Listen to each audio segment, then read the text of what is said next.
So I will just introduce quickly of our members in the round table. I think most of us on stage, everybody has met, perhaps except for Tom.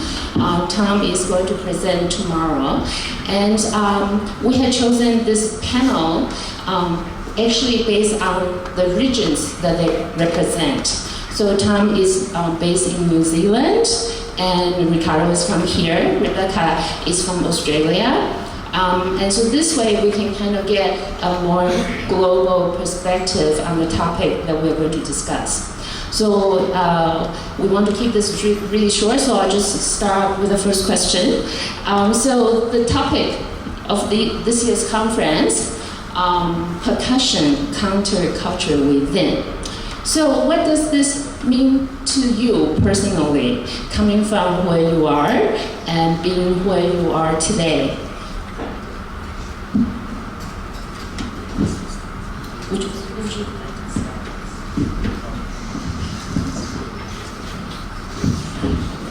start? Great question. I think, like, for me, it's about respecting other forms of percussion and rhythm and cultures in which percussion is kind of like a mainstay. It's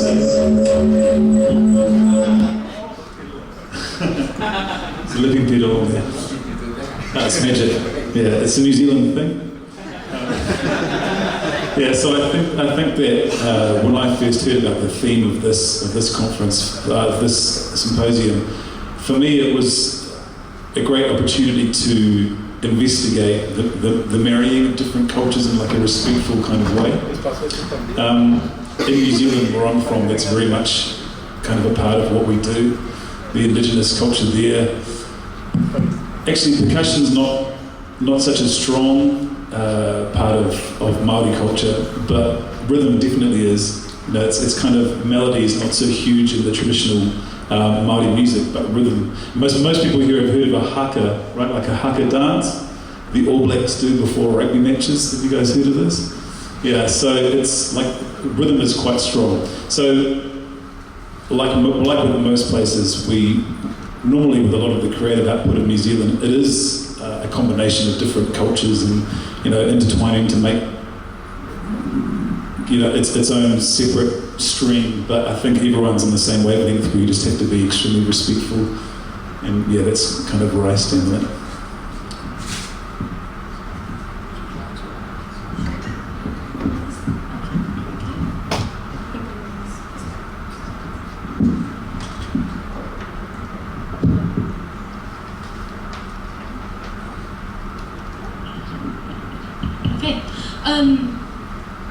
I think to follow on what you're saying, Tom, in Australia, the indigenous culture is the same, that percussion as the instrument is not so much the forefront in Aboriginal music, but rhythm is also there.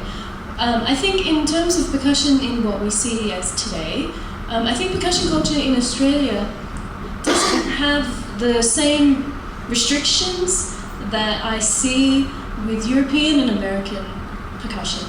So because of, I don't know if it's because of immigration, I'm not sure if it's because of distance to do with that we are so far from these places, I feel like the restraints of the culture of percussion in the mainstream hasn't really set in. So we have this ability to be able to be all of these things and oh!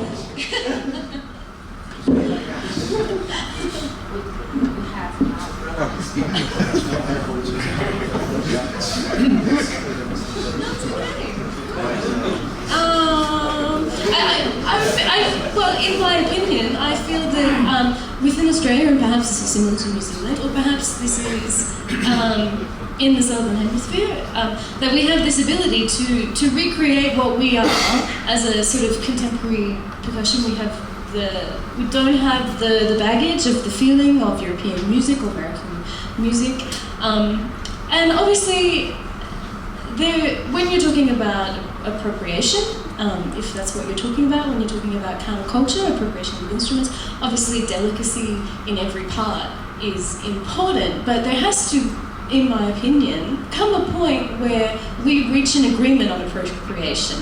The ownership of an instrument, or what are we doing as modern percussionists using this? We can't always be apologetic for everything, but obviously we need to be respectful, etc. So that's my... I would like to say, and just to settle this issue of appropriation, I think that music has always traveled. Music has always traveled with their ways of expression, with their instruments, and with their cultures. And percussion is the first witness of that. It's not us who appropriate music. Music appropriates us, you know. Music absorbs us. Percussion is, as I was saying, the first witness of this, especially in the last 100 years or so, where due to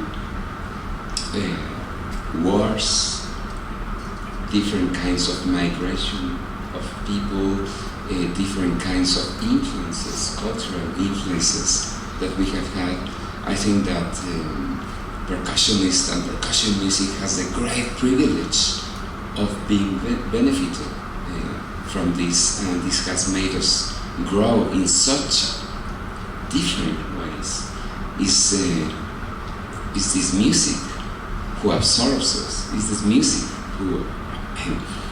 who embraces us instead of us? There's nothing to appropriate, you know. Same as borders, you know. Here with the issue of the constant changing of borders, the constant changing of the faces of the countries. Just look at Europe in the last 100 years, how it has changed. In the last 25 years, there's all these new countries that were put together, or the last 30 years put together, and all of a sudden they became their own identity, their own independent nations, and this will, I think that still will continue. We see, for instance, the territory which now we call Spain. I'm sure in 100 years, or maybe less, it's going to be independent countries, maybe using same language as same political organization, but they not long ago they were put together by kingdoms, by arranged marriages between kingdoms, but they have their own identity. Same, maybe, who knows, in the near future the southern US and northern Mexico will become Chicano land. Who knows, you know, as we say here, because the shape of this country, Mexico, was the same 150 years ago, you know. It was different. We say we didn't cross the border crossed us. So the same is with coming and going of instruments, influences, ideas. So I think that what this crossing of influences, instruments, and ways of thinking, the effect that has on us is necessarily that makes us richer and different musicians. And this is the proof of this. Could you imagine this symposium being held by viola players? I don't. Clarinet players? Hardly. No. That's it. May I ask something? First of all, hello everybody. Hello. Thank you so much for joining us. It's great to have you here. I'm so grateful for the theme of this conference, because so often we fail to understand the the central and valuable qualities of what we have from the beginning. So I don't see this conference as saying, can we in fact find a countercultural future for ourselves? But perhaps could we discover what has been there from the beginning? I think about, this is following what Rebecca was saying, I think about ionization and having bongos sitting next to gongs, sitting next to snare drums, and in a single ensemble, essentially a shared space of peaceful cohabitation that frankly we would be very, very well advised to emulate in the political world. And there it was. Can you imagine at that time a string ensemble that consisted of a banjo, a sitar, a rebab, and a fiddle, an Appalachian fiddle? Everybody would have been aghast at the idea of that kind of cultural juxtaposition, but for us it was our birthright.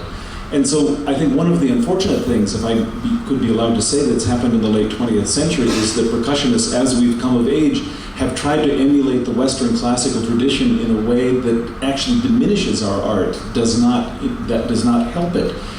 We already had the counterculture built into our DNA. We are an instrument played by centuries of anonymous people, mostly people of color, who brought unbelievable vitality and robustness to our art. And somehow in the last 75 years, we've tried to make ourselves into concert pianists and violinists. Not that there's anything wrong with that, but that's not us.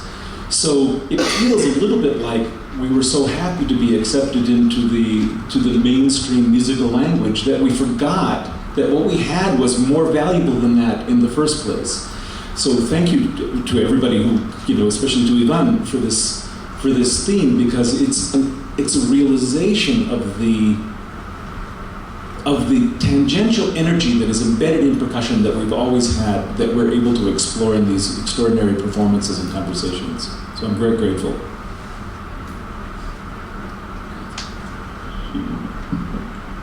Let me just add, I will just add something very, very briefly.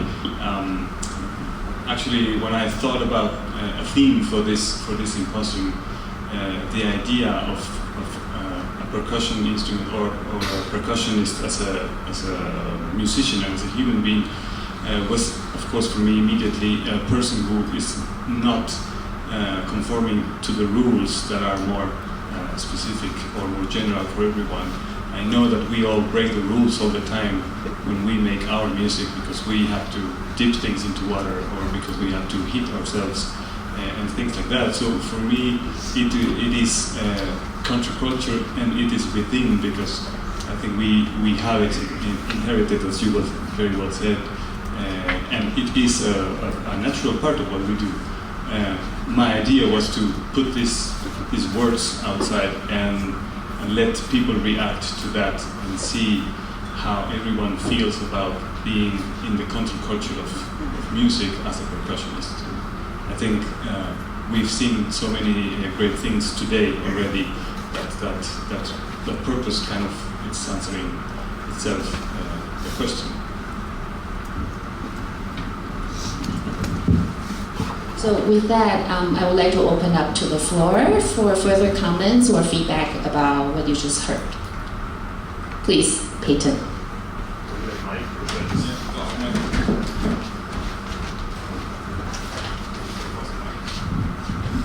So I just want to follow up a little bit on what Steve just mentioned about the repertory issue.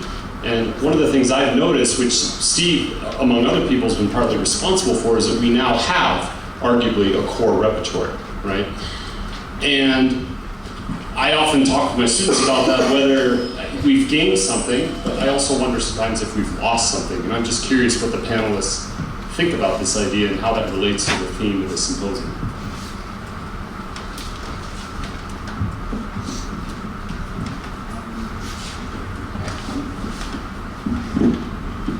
I'm not sure I quite understood. You wanted to know